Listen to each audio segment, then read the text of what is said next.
예, 반갑습니다. 제 이름은 홍기빈이라 하고요. 칼폴라디 사회경제연구소 소장입니다. 제가 오늘 드릴 말씀은 여기 보면은 이런 제목이 있는데요. 제가 연극에 대해서 뭘 알겠습니까? 연극에 대해서 이야기할 건 아니고 지금 아시다시피 코로나19 사태가 벌어지고 지금 좀 새로운 상황이 벌어졌죠. 이 상황에 대해서 사회과학적이라고 그럴까? 여기는 정치경제학적 관점이다 이렇게 되어 있는데 그렇죠. 사회과학자로서 지금 세상이 어떻게 되고 있는가에 대해서 뭐 좀 외람되나마 조금 뭐 짧게나마 좀 조언을 드리는 게 아마 제 역할이 아닌가 싶습니다. 제가 오늘 드리고자 하는 말씀의 요지는 아주 간단한데요.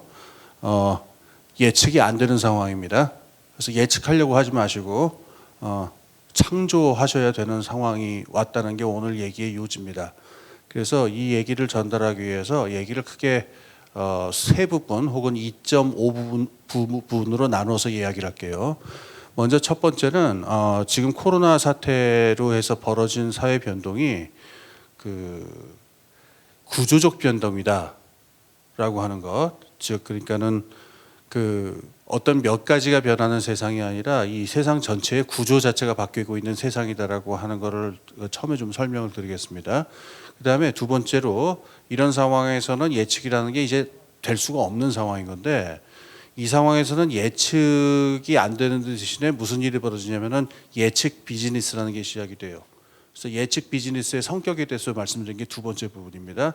그다음에 세 번째 부분은 여러분들이 이제 아무래도 연극이나 넓은 의미에서 공연 예술을 하시는 분들이니까 역사적으로 이런 경우가 있을 적에 어떤 식으로 그러면은 공연 예술인들이 대처를 해왔는가에 대해서 잠깐 뭐 제가 짧은 지식이나마 제 외람된 의견을 좀 말씀드린 거를 셋째 부분을 할 텐데 이건 아까 말씀드린 대로 제가 뭐 길게 말씀드릴 식견이 있는 게 아니니까 0.5부분으로 잡으시면 될 것 같습니다. 그래서 총 25분을 목표로 한번 달려보겠습니다. 먼저 드릴 말씀은 이 부분이 구조 변동이다라고 하는 말씀인데요. 구조 변동이 있을 때는 예측이 안 됩니다. 이거를 뭐 어렵게 설명하면은 뭐 한참 어려워지는데 제가 쉽게 예를 들어서 설명을 해볼게요. 여러분 집에서요, 지붕에서 비가 새는 집에 혹시 살아보신 분은 알겠지만, 지붕에서 비가 셀 때는 거기다 이제 그릇을 갖다 놔야죠. 그럼 그릇을 갖다 놓을 때는 물이 떨어지는 지점이 어딘지 정확하게 예측하는 게 필요합니다. 그렇죠? 그래서 이렇게 0점 조정을 해가지고 그릇을 옮겨가지고 이렇게 딱 갖다 놓잖아요. 그때 예측이 필요합니다. 그러니까는 비가 새서 물이 떨어지면 어디로 떨어질 거냐? 그래서 거기에다가 그릇을 갖다 놔야 되는데 이걸 양푼 냄비를 갖다 놔야 되는지 아니면 컵 하나면 되는지 이것도 예측해야 되고 자 이게 됩니다. 그런데 지진이 나서 집이 무너질 때는 어떻게 되겠어요? 그때는 예측이고 뭐고 아무런 의미가 없습니다. 집 밖으로 나와야 됩니다. 자, 왜 그런지를 좀 생각을 해볼게요. 첫 번째 경우는 집이 멈춰 있습니다. 집의 구조 자체가 멀쩡히 있는 상태고 지붕도 멀쩡히 있습니다.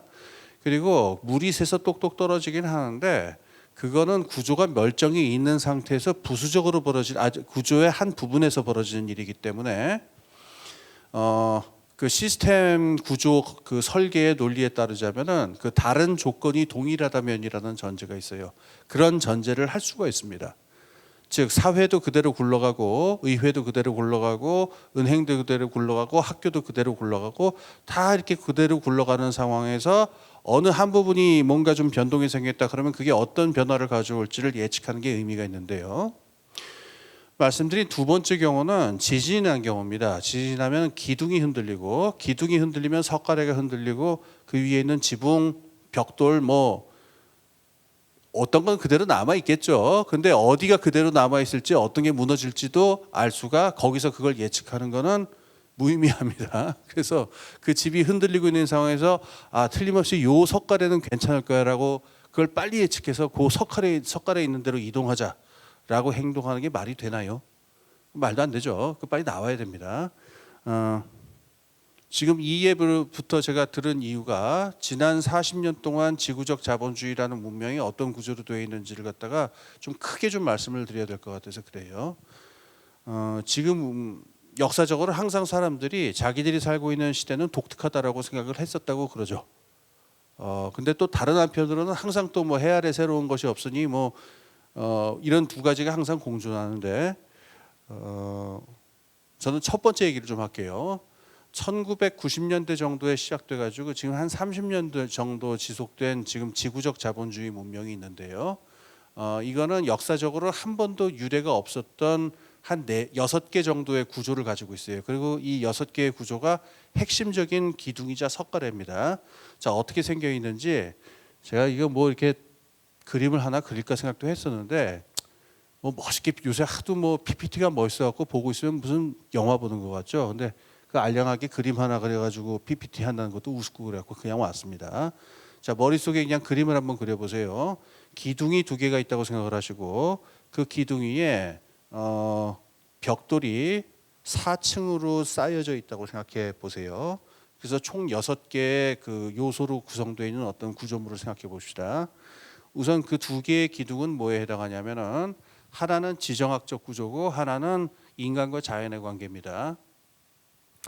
참고로 이 2개의 기둥은 역사상 그러니까 한 1만 년 전 정도의 인류가 그 정책 생활을 시작을 한 이후로 모든 사회, 모든 문명에서 사회가 성립되는 데 있어서 가장 기본적인 2개의 기둥입니다. 이건 변하지 않고 항상 가장 기초적인 요소인데요. 첫 번째는 지정학적 구조, 즉 여러 공동체들끼리의 전쟁 관계랄까, 그러니까 갈등 관계 같은 겁니다.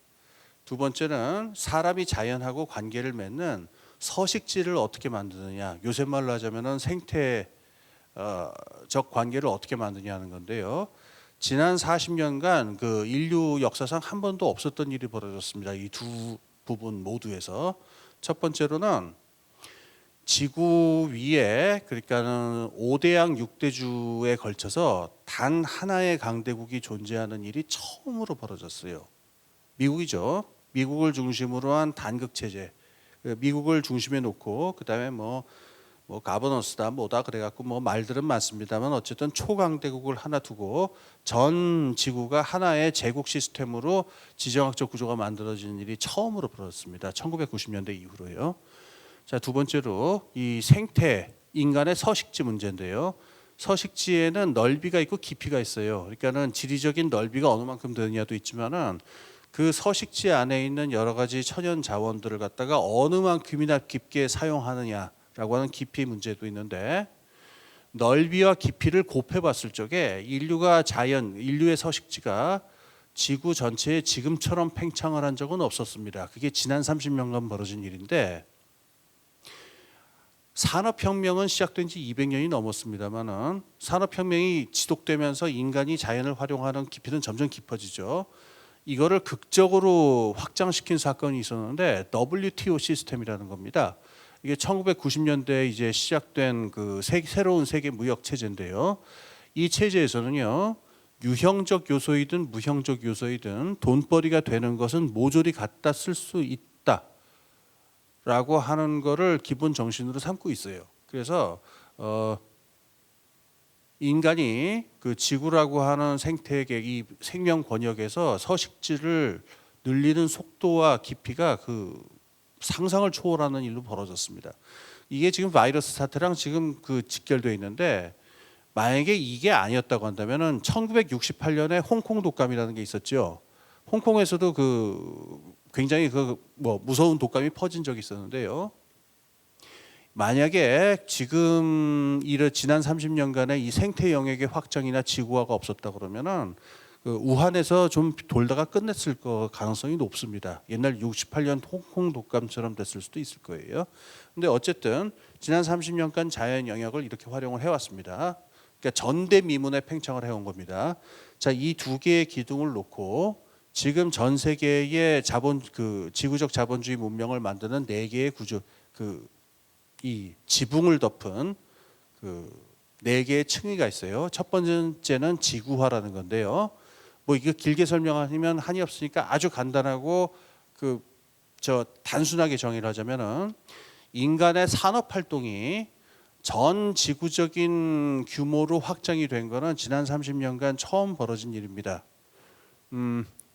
지금 여러분 갖고 계신 핸드폰, 스마트폰에 여러 부품들한테 자기가 만들어진 출신지의 모국어로 얘기를 하라 그러면은 한 몇백 개 언어가 나올 겁니다. 그러니까 지금 이 아이폰이 가령 어떤 스마트폰이 만들어진다 그러면 이게 전 세계 어느 나라랑 연결이 돼서 만들어지는지를 따지면 전 지구를 아마 커버할 거다라는 얘기예요.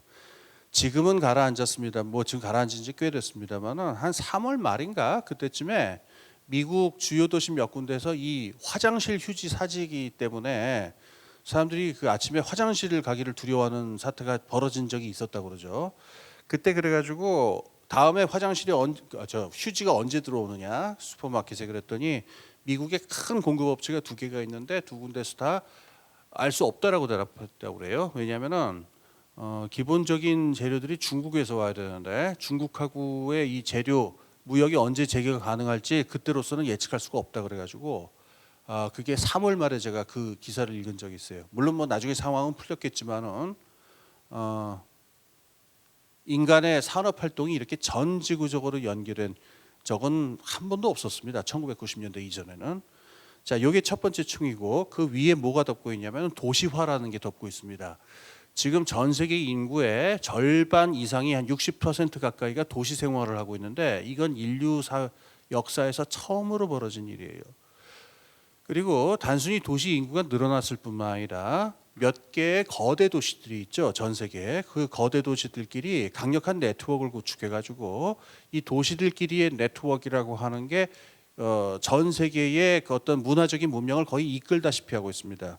이걸 보여주는 가까운 사건이 있었는데 5월 초였던가요? 그때 그 이태원에서 그 몇 군데 클럽에서 이렇게 주로 이제 그 젊은 사람들이 모였을 것이다 이렇게 뭐 추정들을 하는데 그때 이제 확진자가 확 늘어난 적이 있었죠. 그때 근데 참 저는 흥미롭게 이거 뭐 남한테 불행이니까는 이걸 흥미롭다고 말하면 안 되겠네요. 이거 하여튼 그래서 제가 이게 참 좀 색다르게 봤었던 일은 뭐냐면 그때 이태원 클럽에 왔었던 분들을 출신지를 보니까 제주도에서 온 분도 있었고 그러니까 전국 각지에서 모였더라고요. 이건 무슨 얘기냐면요. 서울도 거대 도시입니다. 그리고 이 거대 도시들의 네트워크 사이에는 문화 자본이 흐릅니다. 그래서 이 거대 도시들의 그 도시의 어떤 경제적 가치의 대부분은 이 문화 자본이라고 하는 무형 자산들이에요. 그래서 그 지구적인 차원에서의 어떤 문화 자본을 갖다가 맛보기 위해서는 거대 도시에 접근할 수 있어야 됩니다. 그러다 보니까 이게 교통망으로 드러날 적에 자꾸 서울하고의 관계, 뭐 KTX가 빠르게 나온다든가 공항이 늘어난다든가 하는 식으로 이 거대 도시들을 중심으로 인류의 동선이 다 재편됩니다.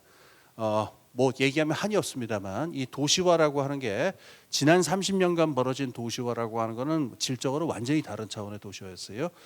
그 위에 그 세 번째 있는 또 하나의 구조물이 금융화라고 하는 건데 이것도 설명하면 너무 기니까 한 두 마디만 하고 넘어갈게요. 인간 사회에서의 그 모든 경제 활동을 조직하고 배치하는 기본 논리로서 금융자산 가격이라고 하는 게 모든 걸 지배하게 되어 있습니다. 즉 인간 세상의 만사 만물이 수익성이 어떻게 되느냐, 리스크가 어떻게 되느냐라고 하는 기준을 가지고서 가격이 매겨지고요. 자산으로서의 가격이 매겨지고 그것에 따라서 사람이든 자원이든 아니면 유형적인 무형적인 어떤 무엇이 되었건 심지어 어떤 사실이 되었든 그게 이렇게 배치되게 되어 있는 것, 이걸 우리가 금융화라고 합니다. 즉 만사만물을 금융자산으로 바꿔서 그거 가격을 매겨가지고 거래를 하는 거죠. 그 위에 성립하는 네 번째 그 구조물이 있는데 민주주의예요. 그 의회 민주주의입니다. 우리가 알고 있는 바에 자유민주주의인데, 자, 요 구조물이 성립된 게 대략 90년대 초고요. 요 때를 기념해서 나온 기념비적인 책이 있었는데 프란시스 후쿠야마라고 하는 미국의 정치학자가 쓴 역사의 종말이라고 하는 책이 있었습니다. 그 책이 이 지금 말씀드린 두 개의 기둥과 그 위에 있는 네 개의 구조물을 놓은 이 6개짜리 세트, 이것이 인류 역사의 완성이다라고 선언하는 굉장히 뭐라 그럴까, 좋게 말하면은 의기양양하고 나쁘게 말하면 뻔뻔스러운 그런 내용을 가진 책이었는데 전 세계 베스트셀러가 됐죠. 2000년대 초에도 이거 한번 재탕이 나온 적이 있었는데 세계는 평평하다라고 하는 책이 있어요. 그 토머스 프리드만이라고 하는 그 어떤 언론인이 쓴 책이 있었는데 뭐 렉서스와 올리브 나무 이런 책 있죠. 그래서 지금 이렇게 읽어보면은 야, 이럴 때도 있었구나 싶은, 그러니까 꼭 그 썬데이 서울 표지를 보는 것 같은 그런 느낌이 드는데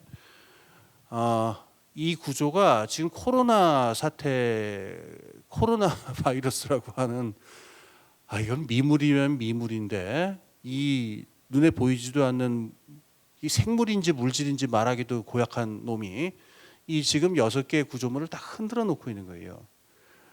얘기하면 한이 없으니까 하나씩만 여러분들의 기억을 되살려 드리겠습니다. 지금 미국하고 중국의 갈등이 어디로 갈지 정확하게 알 수 있는 사람이 아무도 없어요.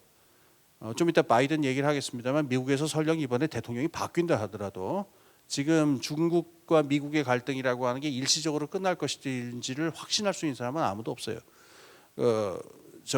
이 나이 든 사람, 키신저 같은 사람, 그러니까 그 사람이 지금의 중미 관계를 처음 설계했던 사람이라고 할 수 있는데, 그 사람 굉장히 지금 비관적으로 보죠. 미국 단각 체제는 끝난 것 같다라고. 모르죠. 또 이게 어떻게 될지는 저도 몰라요. 저 예측을 하고 있는 거 아닙니다. 두 번째, 생태적인 문제인데, 이거는 코로나 이전부터 문제가 됐었어요. 다 아시다시피 기후 위기라든가 생태 위기 이런 것 때문에 현행 지금 90년대에 만들어진 이딴식의 WTO 시스템 같은 걸 그대로 두고 지금 인간이 자연을 사용하는 시스템을 그대로 둘 수 없다라고 하는 것은 거의 지구적인 합의가 벌어진 상태인데, 지금 코로나 사태라고 하는 것 때문에 이게 더 가속화가 되겠죠. 지난 30년처럼 계속할 수는 없습니다. 자, 그다음에 지구적인 가치 사슬이 바뀐다. 그래서 공장들이 다시 본국으로 돌아온다. 이런 얘기를 많이 들으셨을 때가 제가 더 얘기하지 않겠습니다. 자꾸 이렇게 얘기하다 보니까 제가 무슨 약장수 같네요. 얘기하다 보니까 다 아시죠, 여러분? 뭐 그러면서 얘기하실 필요가 없습니다. 뭐 약장수는 아니고 좀 찾아보십시오. 그냥 시간이 없을 뿐입니다. 그다음에 도시화라는 건데요. 이것도 뭐 얘기하자면 한이 없습니다만은, 여러분 그 노래방과 클럽과 교회당의 미래가 어떻게 될까요? 그리고 어떻게 보면 지금 오늘 이 자리가 열린 것도 어떻게 보면 지금 이 그림 여기 화살표 이렇게 있는데, 지금 같은 형태로 도시화가 가능할 거냐? 지금의 도시화의 가장 중요한 아이디어를 제공한 사람 중에 리처드 플로리다라고 하는 교수가 있는데, 그 사람이 제일 강조한 도시 가치의 근원은 밀도예요. 덴시티라는 거예요. 단순한 좁은 의미의 인구 밀도를 얘기하는 게 아니고, 그 어번 버즈, 그러니까는 도시의 활기 뭐 이렇게 옮겨야 되려나요? 사람들이 모여가지고 막 얘기하고 밤새서 얘기하고 자유롭게 토론하고 즐기고 하는 이런 생기 있는 도시를 만들어야 도시가 가치가 올라가고, 이 사람이 의도한 건 아니지만은 젠트리피케이션도 벌어질 수 있다. 뭐 그런 얘기인데, 그 만나서 그 어번 버스가 있으면은 코로나 바이러스가 참 좋아하겠죠, 그죠? 버스 하면서 막 날아다닐 것 같아요. 그 바이러스가. 그러니까 이게 그 도시의 활기, 덴시티, 어번 버즈 이런 것들이 앞으로도 그러면은 도시 계획의 어떤 기본 컨셉이 될 수 있느냐, 도시 재생의 컨셉이 될 수 있느냐, 힙지로는 영원할 것이냐 모르죠. 모르겠어요. 근데 옛날하고 똑같지 않을 거다라고 하는 거는 분명해요. 그다음에 위에 있는 금융화 같은 건데, 이것도 뭐 얘기하면 복잡하니까 그냥 간단하게 말씀드릴게요. 지금 금융자산, 아까 말한 금융화가 가능하려면은 금융 시장에 있는 금융기관이나 금융분석가들이 수리 모델이라든가 여러 가지 데이터를 통해서 미래의 리스크를 계산을 하고 수익의 흐름을 예측하는 것이 가능하다라고 하는, 즉 금융시장은 모든 것을 알고 있다라고 하는 전제가 성립이 되어야 되는데, 지금 코로나 사태 이후에 세계가 어떻게 될지를 예측할 수 있는 금융기관이 있다 그러면 그건 거짓말이에요. 그러니까 영어로 왜 pathetic하다는 말 있죠. 그러니까 한심해서 눈물이 날 지경이다라는 말이 있는데, 지금 그 금융시장이 어느 만큼 미래 예측에 그 pathetic한 상황인지를 보여주는 일화가, 어떤 해프닝이 있었는데, 미국에서 그 플로이드 사망 이후에 지금 미국에 큰 사회적인 위기가 벌어졌죠. 그러니까 주식시장에서도 그게 당연히 영향을 주니까 이게 어떤 식으로 주가에 반영될 거냐라고 하는 거를 사람들이 예측을 해야 되는데, 수리 모델은 무슨 수리 모델이고 데이터는 무슨 데이터입니까? 이 사람들이 방법이 없으니까 무슨 무식한 짓을 하는 걸 제가 봤었냐면은, 1968년에 마틴 루터 킹 목사님이 그 암살당한 사건이 있었죠. 그 암살 사건이 있고 나서 3개월 동안 68년에 미국의 그 주가 다우존스 추세가 어떻게 되는지를 그냥 갖다 놓고 뭐 이렇게 되지 않을까 뭐 지금 뭐 이러고 있는 수준이에요. 자, 이런 금융시장에다가 인류가 미래를 맡긴다, 말도 안 되고, 지금 좌초자산이라는 이야기도 나오고, 지금 무슨 그린스와 녹색 백조 뭐 이런 것도 등장을 하는데, 지금 금융시장 자체가 지금 자기들이 미래를 예측할 수 없다라고 하는 거 거의 그냥 그 스스로 지금 자백하고 있는 상황이에요. 자, 그다음에 아까 마지막 부분인데 이 의회 민주주의, 이게 지금 이 의회 민주주의의 위기라는 문제가 굉장히 심각해요.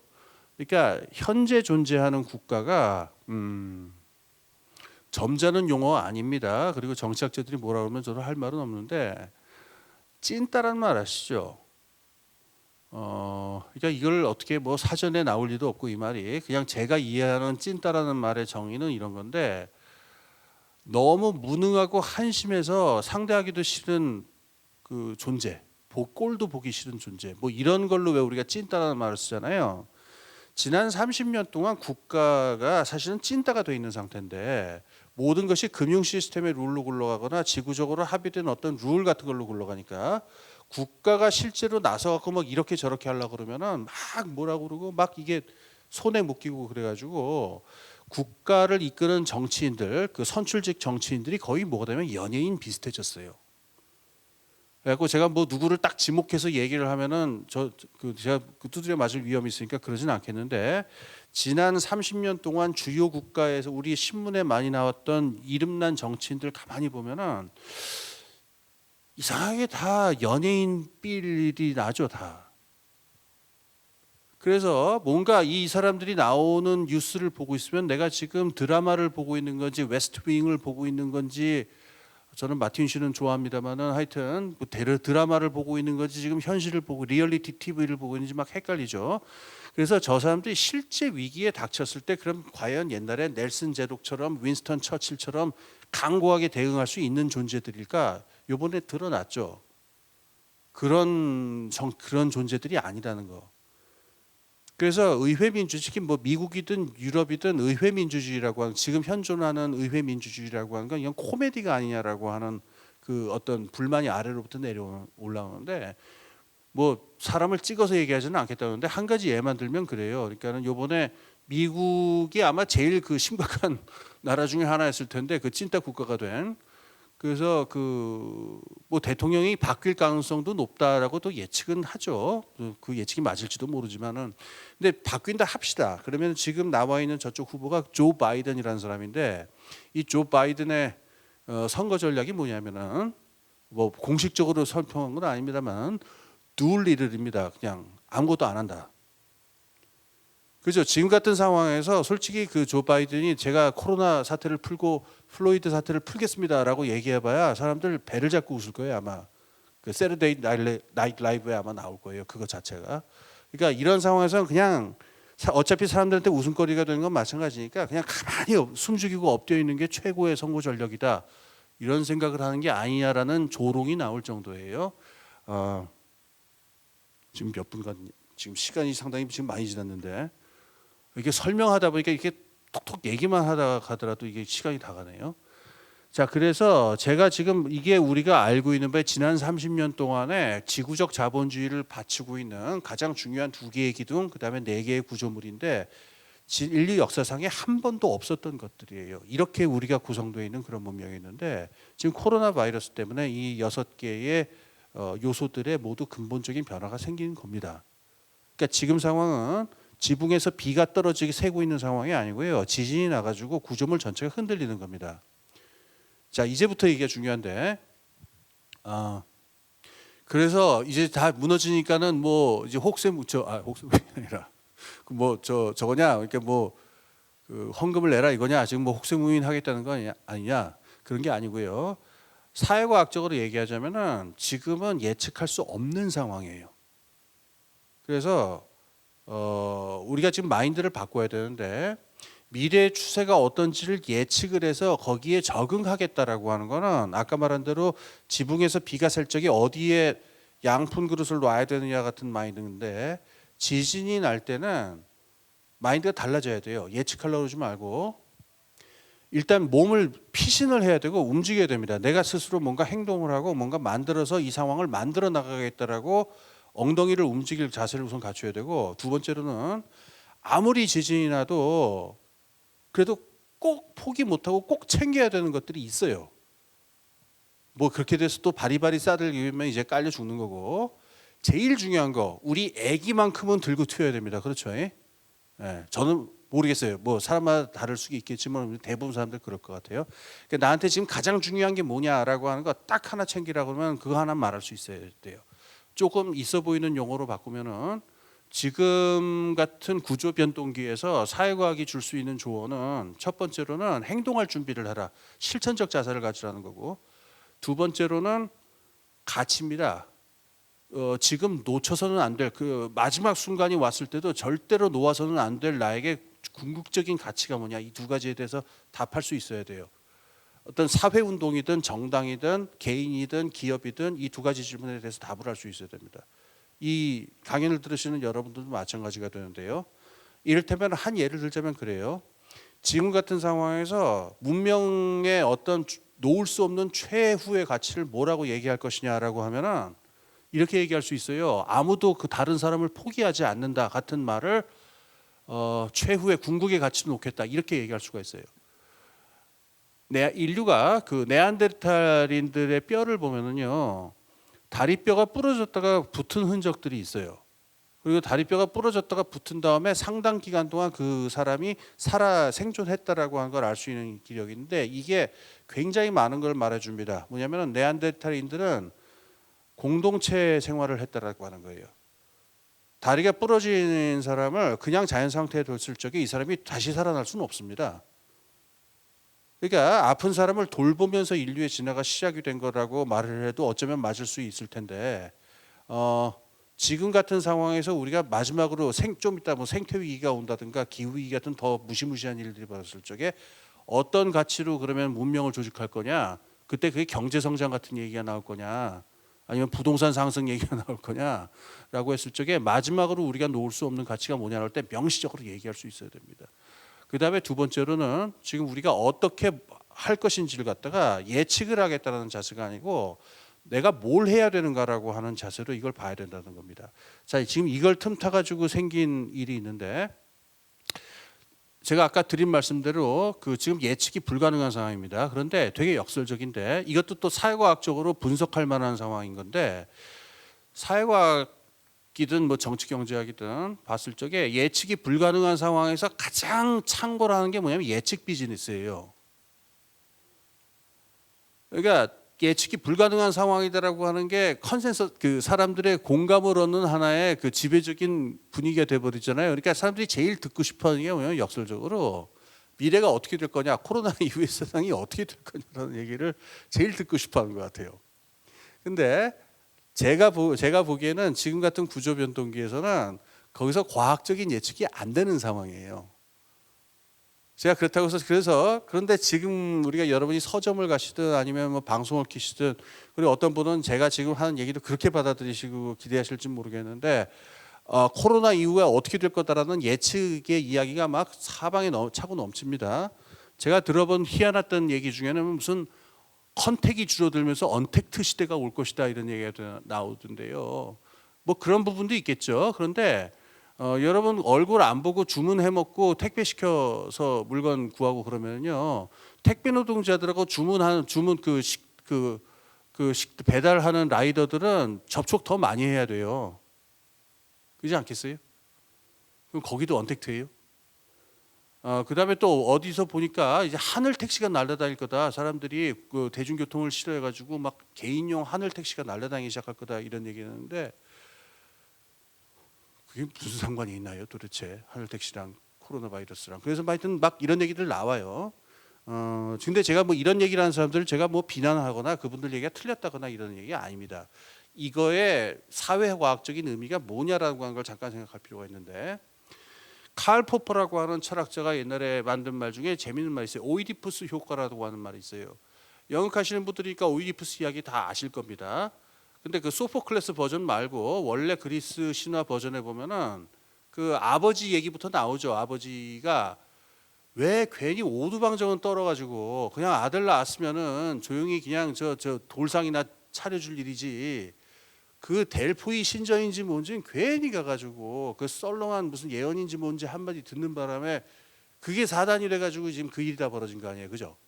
그래서 칼 포퍼가 이 오이디푸스 효과라고 하는 말을 뭐냐면은 사회 담론이라는 거 있잖아요. 사회가 이렇게 될 것이다라고 하는 예언을 하고 예측을 하는 얘기 자체가 사회를 그렇게 만들어버리는 효과가 있다라는 얘기를 한 거예요. 이 칼 포퍼의 제자 중에 제자까지는 모르겠습니다만 강의를 아주 들은 칼 포퍼를 열심히 사숙했던 학생이 한 명 있는데 이름하여 조지 소로스라고. 그 사람이 금융에 대해서 분석을 한 그 저 리플렉시브 티오리라고 있는데 재귀 이론이라고 보통 옮기든가 그게 칼 포퍼 얘기랑 똑같아요. 금융시장에서 놔두는 얘기들은 대부분 영어로 하자면은 그 자기 실현적 예언들이다. 자, 그러니까 지금 나오고 있는 이렇게 아무도 예측을 할 수 있고 아무도 정확하게 뭘 프로젝션을 할 수가 없는 상황에서는 예측이라고 하는 게 프리딕션이 아니 뭐가 되냐면은 미래를 이렇게 만들겠다라고 하는 하나의 설계도가 됩니다. 니체식으로 말하자면 하나의 권력 의지가 돼버려요. 이렇게 세상을 만들겠다는 얘기가 돼버려요. 그러니까 그 얘기를 한 분들이 그 개인들이 그런 의도를 갖고 있는지는 모르겠으나 언택트니 하늘 택시 같은 담론들이 돌아다니면은 어떻게 되면 실제로 세상이 그렇게 바뀌어 나가요. 그렇겠죠. 그리고 뭐 전기차, 수소차 이런 것도 마찬가지고. 그래서 지금 세상을 여러분이 사회과학적으로 보시는 관점 하나는 사회과학적으로 어떤 예측이 가능한가 이 관점을 버리시고 사회과학적으로 예측이 안 되는 상황에서 어떤 예측들이 나와서 세상을 실제로 그렇게 만들어 나가는가를 보는 게 이제 재밌는 관전 포인트의 하나예요. 모르겠어요. 여러분은 제가 지금 떠들고 있는 얘기도 그렇게 그 관점으로 한번 보시는 것도 재밌을 것 같아요. 저는 그렇게 뭐 할 능력이 없습니다만. 자, 그럼 이제 마지막으로 0.5 부분 얘기만 할게요. 여기서 그러면 연극하는 사람들, 공연 예술을 하는 사람들이 어떻게 해야 될 거냐라고 하는 건데 접촉성, 아까 지금 이 화살표를 보면서 이 접촉성 문제를 갖다가 지금 얘기하는 것 같아요. 근데 공연 예술의 역사에 대해서 그 아시는 분들은 아시겠지만은 인간 집단에서 공연 예술을 중심으로 해가지고 접촉이라든가 거리감의 의미라든가 방법이라고 하는 건 한 번도 고정된 적이 없어요. 계속 변해왔었습니다. 그래서 지금 우리가 자가격리 이런 얘기를 하는데 자가격리하고 관련해가지고 한번 우리가 공연 예술에 잠깐 몇 장면만 좀 생각을 해보겠습니다. 중세 시대에 우리가 교회에서 연극을 하면요, 그거는 종교적인 글을 읽지 못하는 사람들에게 그 종교적인 내용을 전달하는 게 목표였기 때문에 그 연극 자체가 하나의 리추얼이었고 그것 자체가 하나의 종교적인 의식에 가까웠죠. 그러니까는 공연을 하는 이 공연 무대라는 게 그때는 있지도 않았지만 무슨 프로시니엄 무대가 있었던 것도 아니죠. 무대라는 거 하는 것하고 무대를 보고 있는 그 사람들은 영어로 하자면 congregation이죠. 함께 모여 있는 사람들입니다. 회중입니다. 그러니까 개별 개인이 아니고요. 집단으로서 관람하는 겁니다. 그리스 연극도 마찬가지죠. 그러니까 이 사람들 사이에는 거리 두기가 없습니다. 완전히 한 덩어리를 엮여서 같이 울고 웃으면서 예수께서 그 고난 당하시는 광경을 같이 보고 울고 웃고 하는 겁니다. 혼연일체가 돼가지고 그런 게 중세 연극이었는데 18세기 때 오페라를 광경만 가더라도 이제 확 달라지는데 이 오페라 가서 귀족들이나 좀 지체 높은 양반들은 무슨 박스 같은 데 들어가가지고 공연을 봤잖아요. 이 사람들 대부분 공연 보지도 않았어요. 다 뻔히 다 알고 있는 스토리니까 이게 주로 이제 요새 말로 하자면 이제 모텔 같은 용도로 많이 활용이 됐는데 그러니까는 그 자신의 정부와 뭐 귀부인이 젊은 남자 그 정부를 겨루는 경우도 있었고 뭐 반대의 경우도 있었지만 그러니까 불륜 남녀들이 그냥 같이 그 부둥켜 안고 그냥 하여튼 뭐 공연 외적인 일을 하는 그런 곳이었었습니다. 그러니까 여기서는 어떻게 되냐면 옛날에 있었던 컨그리게이션은 사라지고 그 박스와 박스는 사회적인 격리가 이루어진 상태고 박스 안에는 사회적 거리두기가 전혀 제로 내지는 마이너스가 되는 그런 일이 벌어졌겠죠. 그러다가 19세기가 돼서 이 빅토리아 시대가 나타나면은 이제 그 이른바 교양 시민이라는 게 형성이 되는데 이 빅토리아 시대의 독일 버전으로 나타난 그 빌둥이라는 게 있었죠. 이때 어떤 시민들이 나타나냐면은 공연을 보는 거는 그 18세기 귀족들처럼 그런 타락한 인간들이 아니고 이 교양 시민들은 나의 인격과 정신과 문화를 도야하고 이 고양시키기 위해서 공연을 보러 가는 사람들이기 때문에 숨소리도 안 냈습니다. 이 사람들은. 그래서 숨소리를 내거나 거기서 괜히 쩝쩝거리거나 잡담을 하면은 옆 사람한테 그 방해를 주고 이제 무식한 놈 이렇게 찍혀가지고 뭐 쫓겨나기까지 했는지는 모르겠어요. 그래서 그 바그너 오페라 정도는 숨소리도 안 내고 기침 한 번 안 내고 거뜬히 볼 수 있는 그런 몸을 만들어야 된다라는 그런 훈련들을 시켰는데 제가 지금 까먹었습니다. 그 독일어는 뭐가 있는데 무슨 플라이시 그래가지고 공연을 버텨낼 수 있는 몸 해가지고 그러면은 이 빅토리아 시대 이 독일 교양 시민들의 이의 교양 그 공연 예술은 사실상 그 자가 격리가 이루어진 상태죠. 그러니까 모두 다 지금 다 격리가 개개인이 모두가 격리가 돼 있는 상태로서 그 무대가 만들어진 거였다는 얘기입니다. 제가 지금 그러면 한번 생각해 보세요. 옛날에 한 덩어리가 돼서 보던 관객이 있고, 그다음에 박스권은 아니죠. 박스별로 나눠져서 그 사회적 거리가 두기가 이루어지던 때가 있었고, 이제는 개개인별로 나눠지는 이런 게 있었는데 이 세 가지의 공연 예술이 다 같지가 않습니다. 이때마다 무대는 바뀌고 공연의 형태로 바뀌고 모든 게 바뀌겠죠. 미학적 구조로 바뀌고. 그래서 같이 앉아 있는 사람들끼리의 관계라고 하는 것도 역사적으로 계속 바뀌기도 있고, 그러면 이제 그 공연을 하는 사람하고 보는 사람하고의 현장성이라고 하는 거는 그거는 마찬가지가 아니냐. 그 앉아 있는 사람들끼리 몰라도 저는 꼭 그렇지도 않은 것 같아요. 제가 글로브 티어터라고 있죠. 그 런던 그 테임스강 남쪽에 가 보면은 그 셰익스피어가 하던 그 극장을 갖다가 거의 원형 그대로 최대한 가깝게 해놨는데 거기 가 보면은 제가 제일 놀랐던 게 그때 이제 셰익스피어 극단이 양초를 아끼느라고 양초가 워낙 비싸니까 그 공연을 낮 2시에 시작을 해가지고 해지기 전에 끝냈다고 그러죠.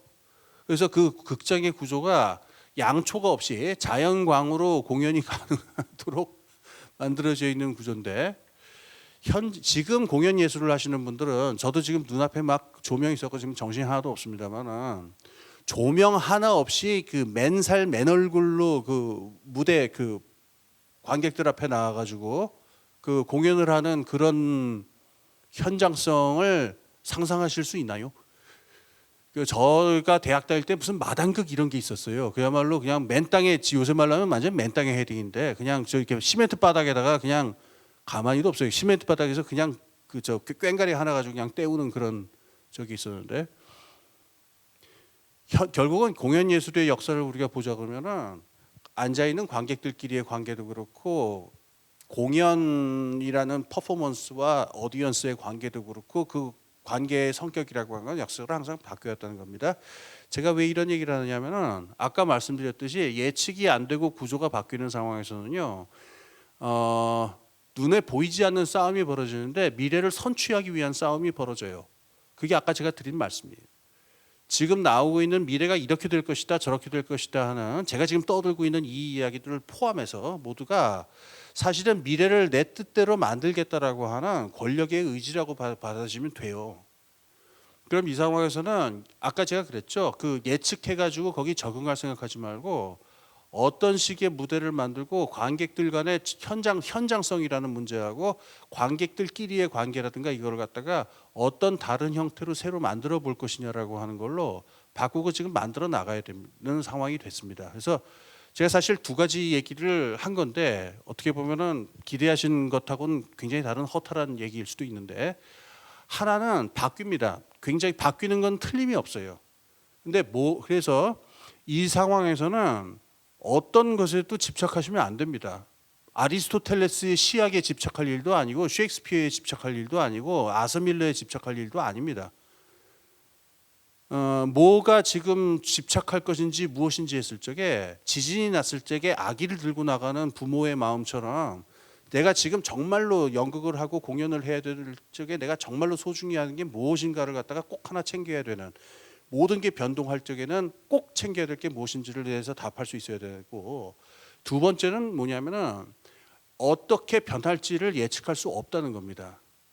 그렇기 때문에 이 상황에서는 아까 말씀드린 대로 내가 어떻게 행동하고 뭘 만들어 나갈 것이냐 이렇게 질문을 해야지 무엇을 어떻게 적응하겠다 이렇게 얘기할 건 아니다라고 하는 말씀입니다. 제가 얘기 시작한 지 지금 약속한 시간을 훨씬 넘어서 지금 말을 이제 멈춰야 되겠습니다. 제 얘기는 이것으로 마치겠습니다. 감사합니다.